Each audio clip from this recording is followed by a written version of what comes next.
The King's Hidden Daughter.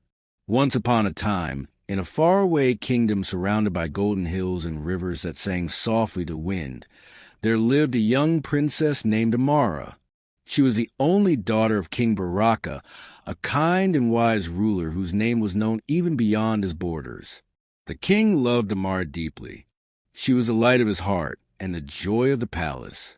Amara had everything any person could ever dream of: silk dresses, beautiful jewels, servants who bowed at her every step, and musicians who played just to make her smile. Yet deep inside, Amara was not happy. She often stood by her window at night, watching the stars and whispering to herself, "Do people love me for who I am, or for what I have?"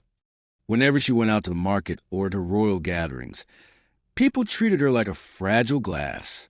Men bowed too deeply, women spoke too sweetly, and everyone wanted her attention, but she could always see the greed in their eyes. They didn't love Amara the person. They loved Amara the princess. One evening, she sat with her old nanny, Mama Nia, who had cared for her since she was a baby. "Child," Mama Nia said softly, "you have everything, but your heart is searching for something real." Amara nodded, tears filling her eyes. "I want to be loved by someone who sees me, not my crown." That night, an idea was born in her mind, a wild, daring, and dangerous idea. She decided to leave the palace and live like an ordinary girl. She would hide her royal identity and work among common people until she found someone who could love her for her heart, not her title. The next morning, she went to her father. "Father," she said, "I wish to see the world beyond the palace walls, to understand how our people live." The king, though surprised, looked into his daughter's eyes and saw her determination. After a long silence, he agreed, but on one condition. She would go with a small pouch of gold, a plain dress, and a secret guard who would watch her from afar unseen. So Amara cut her long royal hair, wore a simple cotton dress, and took the name Mara. To everyone she met, she was just a poor girl looking for work. Her first job was in the house of a wealthy merchant's wife. Mara scrubbed floors, washed clothes, and cooked meals. The lady of the house treated her harshly, shouting at her for tiny mistakes and never saying thank you.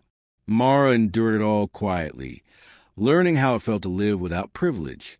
Yet she smiled because now she was free. After some months, she moved to another home, that of an old widow named Mama Sifa.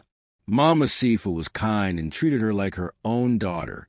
They would sit by the fire at night, sharing stories and laughing until their eyes watered. Mara worked hard, and soon everyone in the neighborhood knew her as a humble, cheerful girl with kind eyes. One day, while going to fetch water from the river, she met a young man named Ogutu. He was strong but gentle, with a calm smile that made people feel safe. He worked as a carpenter and often helped others without expecting anything in return. Mara noticed how he gave food to a hungry child, how he fixed an old woman's broken stool without taking payment. They started greeting each other at the river, then talking, and slowly their friendship grew.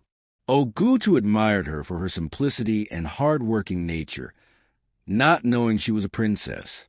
And Mara, for the first time in her life, felt seen, truly seen. Days turned into weeks, and weeks into months.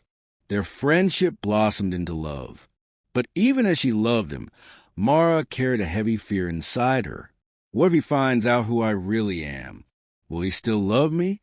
One day, Mama Sifa fell ill, and the doctor said she needed medicine from the royal town. Ogutu offered to help buy it, but Mara decided to go herself. When she reached the palace gates, the guards recognized her instantly and bowed. News spread quickly. The lost princess has returned. Her father was overjoyed and wanted to throw a feast, but Amara asked him for a favor. "Father, please, not yet. I need to know if the man I love will still love me when he learns the truth." The king, wise as always, agreed. A few days later, royal messengers went to Mama Sifa's village, carrying gold and gifts. They announced that Princess Amara would like to invite Ogutu to the palace. Ogutu was confused. "Why would a princess want to see a poor carpenter like me?" he asked. Still, he went, nervous and trembling. When he entered the grand hall, he saw Amara standing before him, dressed in royal robes, a crown resting on her head. His heart pounded as realization hit him. The girl he loved, the humble house help, was the princess of the kingdom. For a long moment, there was silence. Everyone in the hall watched, waiting to see what he would do. Then Ogutu took a deep breath, walked toward her, and knelt. "Your Highness," he said softly, "you may be a princess of the world, but to me, you'll always be the kind-hearted girl who fetched water from the river, who laughed for the poor, and who showed love without pride." Amara's eyes filled with tears. "So you're not angry that I lied?" He smiled. "You didn't lie. You only hid your truth to find love, and you found mine." The king, who had been watching quietly, rose from his throne. "Ogutu," he said in a strong voice, "you have proven yourself worthy. You saw my daughter not as a crown, but as a woman, and that makes you richer than any prince." He turned to the crowd. "Let there be a wedding in this palace, not of gold and glory, but of love and truth." The kingdom celebrated for 7 days and 7 nights. The streets were filled with laughter, music, and dancing. Farmers, nobles, and travelers all came together to witness the union of the princess and the humble carpenter. And as for Amara, she never forgot the lessons she learned during her days as a house help. Even as queen, she visited the poor, helped the sick, and taught her children to serve with humility. She built schools and homes for widows like Mama Sifa, and every year she would go to the river where she first met Ogutu, just to remind herself that true love is never found in riches or titles, but in kindness and truth.